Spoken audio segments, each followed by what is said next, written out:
नमस्कार। ओम नमः शिवाय। आइए पुनः आपका स्वागत है मेरे शिव सुधा यूट्यूब चैनल में।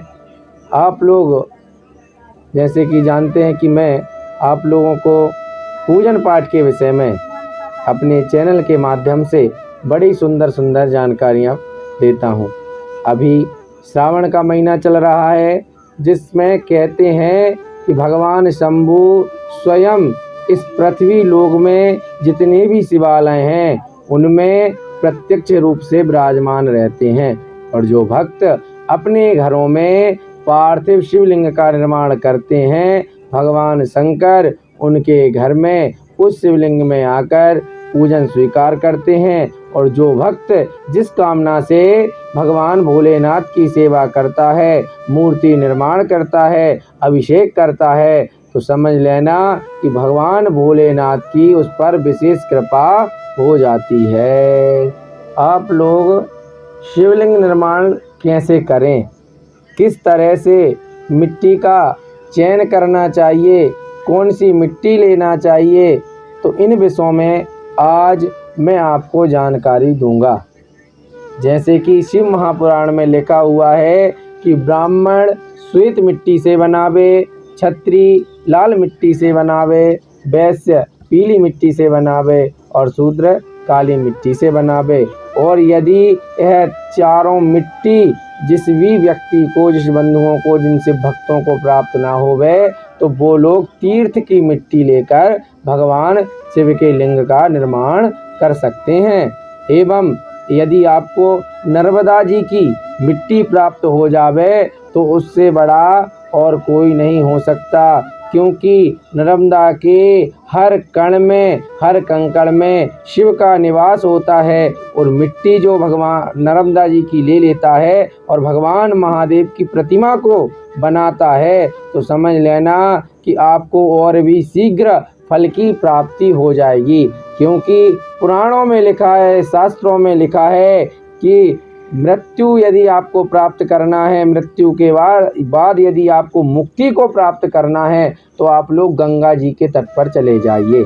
गंगा के तट पर आपको मुक्ति प्राप्त हो जाएगी। एवं यदि आप लोग जल्दी से जल्दी फल की प्राप्ति करना चाहते हैं, कोई भी छोटे कार्य को करके आप लोग बड़े फल की प्राप्ति करना चाहते हैं, तो माँ नर्मदा के तट पर आप कोई भी तपस्या कर सकते हैं। और जब तट पर भगवान की पूजन करने का, तप करने का इतना बड़ा फल है, तो नर्मदा जी की मिट्टी के यदि आप शिवलिंग निर्माण करेंगे तो फिर कहना ही क्या है। नर्मदा पुराण की कथा कहती है कि जो नर्मदा मैया की मिट्टी को लेकर शिवलिंग का निर्माण करता है, तो भगवान भोलेनाथ पूजा के साथ साथ ही उस प्राणी को फल प्रदान करने लगते हैं।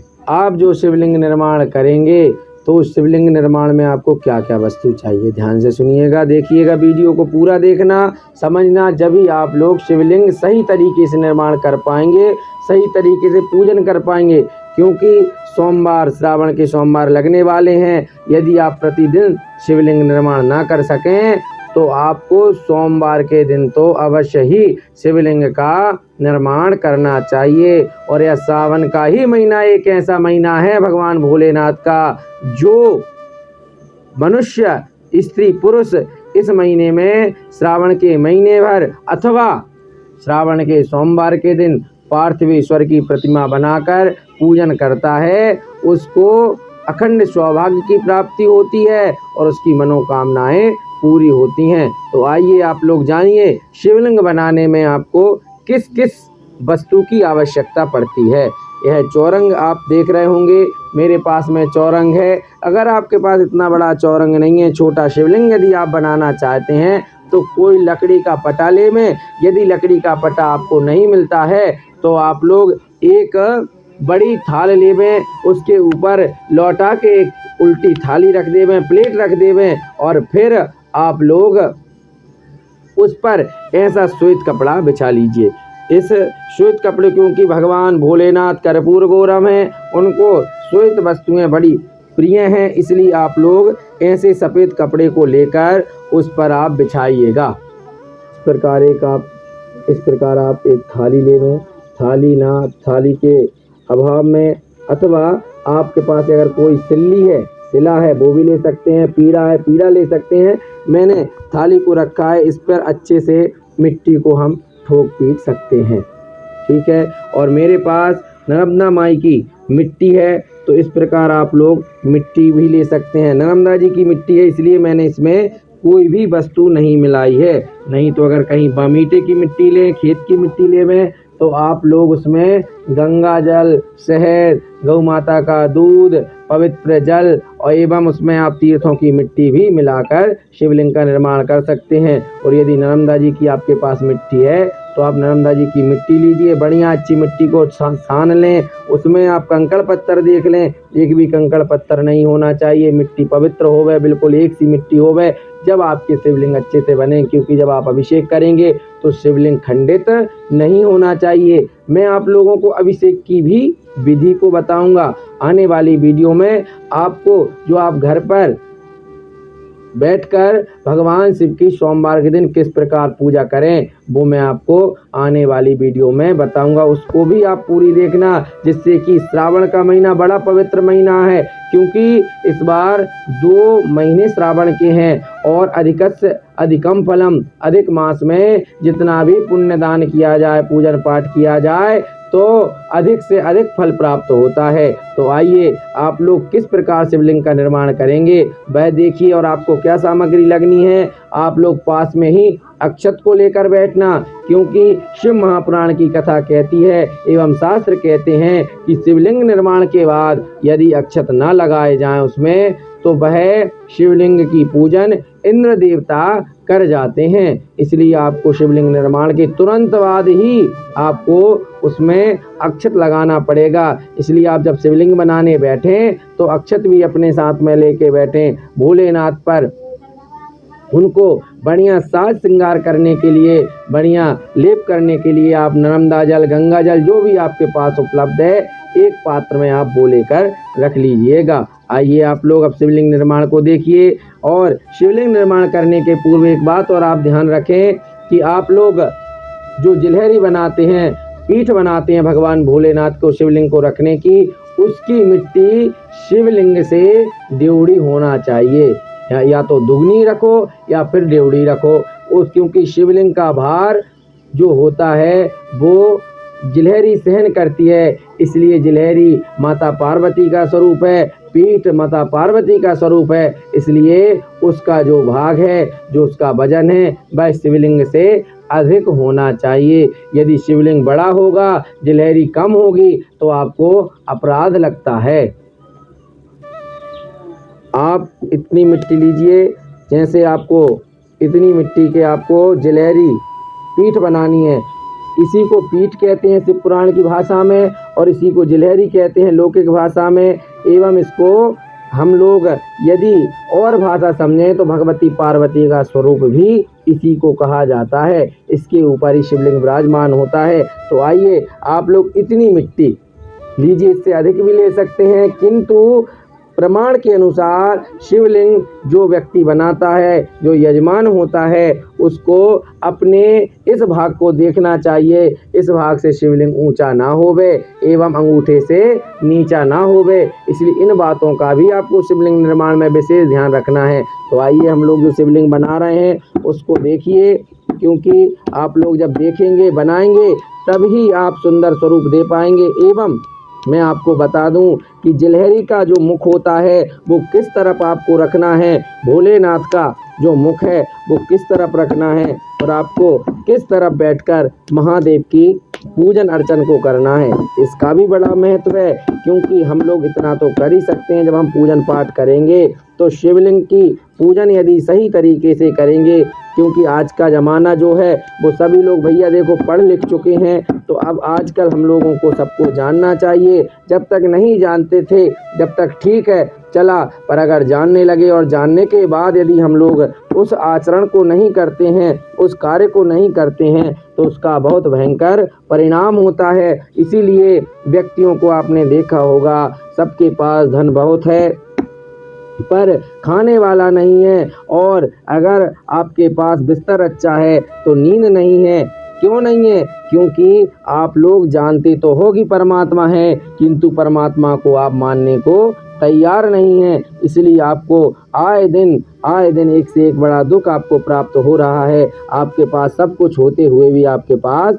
कुछ नहीं है। इसलिए तो मेरा कहने का तात्पर्य है कि आप लोग जब इस प्रकार से शिवलिंग का निर्माण करेंगे, सही तरीके से पूजन पाठ करेंगे, तो आप लोगों को शुभ फल की प्राप्ति होगी। तो देखिए, मैंने केवल पहले एक पिंड बनाया, पिंड से उसको योनि आकार, आपको पान की तरह, आप देख रहे होंगे, आपको पान की तरह ऐसा आकार देना है। जैसे कि मैं शिव पुराण की कथा में कहता हूँ कि इस सीधे हाथ साइड भगवान गणेश रहते हैं, बाएं हाथ साइड भगवान कार्तिकेय रहते हैं। यह जो स्थान है वो माता पार्वती का है, और जो यह स्थान है वो अशोक सुंदरी का है। तो इन बातों को आप ध्यान दीजिएगा, और इस प्रकार पान का आकार देते हुए आप भगवती माँ गौरी की पीठ की एवं इस जिलहरी की रचना करिएगा। और फिर मैं आपको बताऊंगा कि यह जिलहरी को कैसे रखना है। तो आइए इसको थोड़ा सा हम सुंदर बना लेते हैं, आप लोग देखिएगा। और इसको आप लोग ध्यान से जब देखेंगे तो इस प्रकार जब आप बनाएंगे तो महादेव की जब सुंदर रचना हो जाएगी, जितने सुंदर बनाएंगे उतना ही सुंदर आपको फल प्राप्त हो जाएगा। और भगवान तो ऐसा कहते हैं, और नर्मदा पुराण में तो यहाँ तक लिखा है कि यदि शिवलिंग ना बना पाए तो अपने बाएं हाथ के अंगूठे को भी शिवलिंग मानकर हम लोग पूजन कर सकते हैं। किंतु यह श्रावण का महीना है, श्रावण सोमवार लग रहे हैं, तो इनमें अगर हम पार्थिवेश्वर की पूजन करते हैं तो और भी बढ़िया है। आजकल के समय में तो बड़ा रेडीमेड जमाना चल गया है, सब लोग बनवा कर एक दूसरे से शिवलिंग को बुलवा लेते हैं। वो बुलवाइए, अच्छी बात है, उनका भी व्यापार है, उनका भी व्यापार चलना चाहिए। किंतु यदि ब्राह्मण के हाथ से अथवा आप स्वयं के हाथ से शिवलिंग का निर्माण करते हैं तो बड़ी ही अच्छी बात रहेगी। योनि बनाकर, जिलहरी बनाकर इस प्रकार बीचों बीच आप इतना छेद करना है कि जिसमें शिवलिंग आराम से स्थापित हो जाए। देखिए, जय जिलहरी आप देख रहे हैं, जिलहरी बन चुकी है। ये इतना वजन और इतना आप शिवलिंग के लिए वजन ले लें, देख लें, भारी वजन जिलहरी का है और कम वजन शिवलिंग का है। आप दोनों का अंतर देखकर और फिर मिट्टी लेकर आपको बढ़िया सुंदर शिवलिंग का निर्माण करना। इतनी मिट्टी लेवें और बढ़िया आप जिस प्रकार आपको आपके हाथ से आप शिवलिंग निर्माण कर सकें उस प्रकार ही आप शिवलिंग का बढ़िया सुंदर निर्माण करेंगे। और सुंदर शिवलिंग को बनाकर और बढ़िया से देखिए, आप लोग इस प्रकार थोड़े से ठोक कर भी बना सकते हैं। कोई आपके पास पीढ़ा होगा, सिली होगी, जो भी होगा उसके अनुसार आप ठोक ठोक कर भगवान भोलेनाथ को बनाइएगा। क्योंकि देखिए, भगवान ने भी हमको कितना सुंदर शरीर दिया है, तो हमको भी सोचना चाहिए कि भगवान शिव का, भगवान अपने इष्ट का बड़ा सुंदर स्वरूप होना चाहिए। और मैं कथा में कहता हूँ कि देखिए, आप लोग जितना ज़्यादा भगवान का भजन करेंगे उतना ही ज़्यादा आपका कल्याण होगा। और इस प्रकार देखिए, अब मैं स्थापित कर रहा हूँ, इस प्रकार आपको इस बीचों बीच जो हमने भोले बाबा के लिए स्थान बनाया था उसमें बीचों बीच मैंने भोलेनाथ को स्थापित कर दिया है। उनको बढ़िया से सेट कर दीजिए, क्योंकि जब आप जलाभिषेक करेंगे तो मैंने आपको बताया है कि भोलेनाथ खंडित नहीं होने चाहिए। बहुत सावधानी से भोले बाबा को हमको सेट करना है, अच्छे से सेट करके बना दीजिए। यह देखिए, आप कितने जल्दी, कितने फटाफट आपके सामने शिवलिंग बनकर तैयार हो रहा है। और अब इसमें यदि आप नांग लगाना चाहते हैं तो आप नांग की भी रचना करिएगा। मैं आपको बताता हूँ, थोड़ी सी आप मिट्टी लेंगे और मिट्टी लेकर आपको बढ़िया शिवलिंग का निर्माण करने के उपरांत सुंदर नांग का स्वरूप भी आपको बनाना है। और यदि आपको बड़ा अभिषेक करना है, 2-3 घंटे जल की धारा देना है, तो आप नांग को चिपकाएगा। और एक भी ना करें, कहीं कहीं क्या करते हैं कि उसी शिवलिंग में से नांग को निकाल देते हैं, जो कि अपराध है। क्योंकि भोले बाबा को नांग अलग से है, क्योंकि जो नांग है शास्त्रों के अनुसार भगवान विष्णु का भी स्वरूप माना जाता है और शेष का स्वरूप भी माना जाता है। इसलिए नांग को आप अलग से निर्माण करिएगा बड़े सुंदर तरीके से।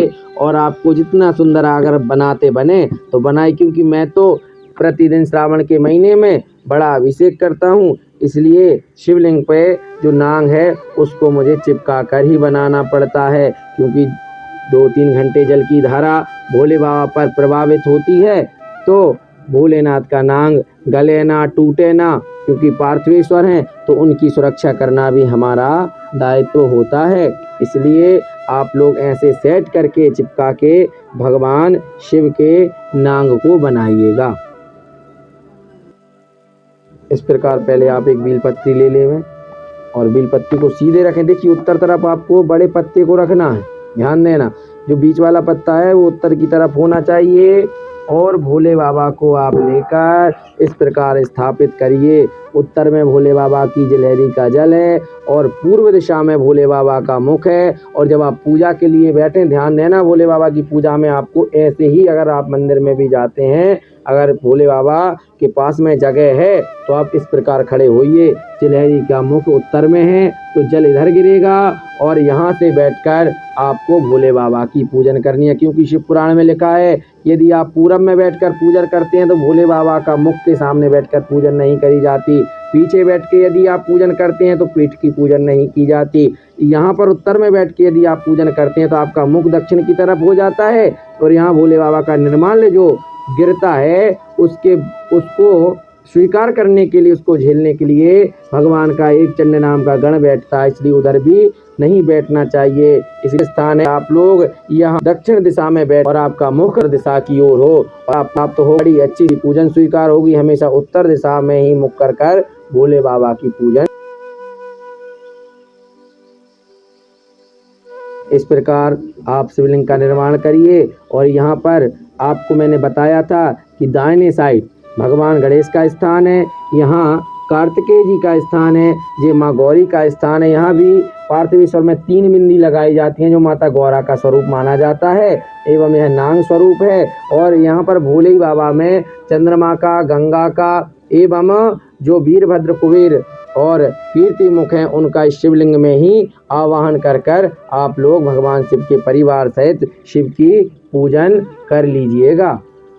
इस प्रकार आप शिवलिंग का निर्माण कर लीजिएगा। अब मैं आने वाली वीडियो में भी आपको बताऊंगा कि भगवान शिव के साथ में अलग अलग पृथक जो गण होते हैं वो किस प्रकार बनाए जाते हैं, क्योंकि अलग अलग गणों की पूजन भी करने का विधान है। गणेश जी किस प्रकार बनाना चाहिए अभिषेक के लिए, गौरी मैया किस प्रकार बनाना चाहिए अभिषेक के लिए, एवं जो आप वीरभद्र, कुबेर, क्योंकि गणेश शिव जी की पूजन में कुबेर जी का भी विशेष महत्व है। अगर आप अपने घर के भंडार भरना चाहते हैं तो कुबेर की पूजन भी आप ही शिव के साथ में करनी पड़ेगी। कीर्ति मुख, स्कंद, किस प्रकार से इन सब गणों को किस दिशा में इनको स्थापित किया जाता है, उस हिसाब से मैं आपको आने वाली वीडियो में भी इन सब गणों की स्थापना का स्वरूप दर्शाऊंगा। इसलिए आज मैं इस वीडियो को यहीं पर समाप्त करता हूं और आप लोगों ने यदि अभी तक मेरे चैनल को सब्सक्राइब नहीं किया है तो कृपया करके आप लोग मेरे चैनल को सब्सक्राइब कीजिए